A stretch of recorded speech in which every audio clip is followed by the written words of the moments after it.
Sisi kama wachezaji tuko tayari kwa ajili ya mchezo huo. Tunaamini utakuwa ni mchezo mgumu na ni mchezo mzuri, lakini tumejiandaa vizuri na tunaamini tutafanya vizuri kuweza kutetea taji letu.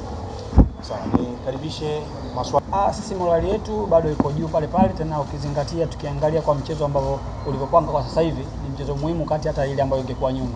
Kwa sisi kama wachezaji tuko tayari na morali iko juu na tunaamini tutakwenda kupambana kwa asilimia zote kufanya vizuri katika mchezo huo. Swali la pili kwa mchezaji. Sisi kwetu hakuna pressure yoyote, ukizingatia wachezaji wakubwa, hii ndio michezo yetu. Kwa hiyo kikubwa ni kujiandaa vizuri na kwenda kufanya vizuri katika mchezo wa kesho. Swali la tatu.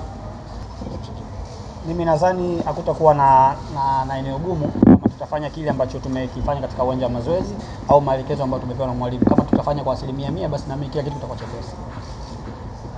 Swali la 4 kwa mchezaji. Kwa kuwa tuko tayari, sisi kila mchezo kwetu ni finali. Kwa hiyo tunachoangalia mchezo gani uko mbele, tunatoa kwa 100% kuweza kufanya vizuri katika mchezo husika. Baada ya hapo tunaangalia mchezo unaokuja. Kwa hiyo ni sisi tukujipanga na kuangalia kuna mchezo gani na mchezo gani mwingine na mahitaji yake. Tunaamini tutapambana hivyo hivyo. Swali la 5. Kikubwa tunaenda na tahadhari kubwa kwa sababu Simba nao ni timu nzuri na wanachezaji walio bora.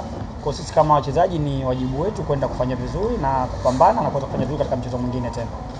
Kuzungumza na mashabiki wa Young Africans kuelekea mchezo wa kesho. Kikubwa tungependa kuwaomba mashabiki zetu wajitokeze kwa wingi siku ya kesho kuja kutupa support, kwani mchezo huu ni muhimu sana na tunawategemea sana. Support yao ni muhimu kwetu, na ambacho sisi tunaweza kuahidi ni kwamba tutaenda kupambana kwa 100% kuweza kufanya vizuri na kuweza kutetea taji letu. Asante. Shukrani sana.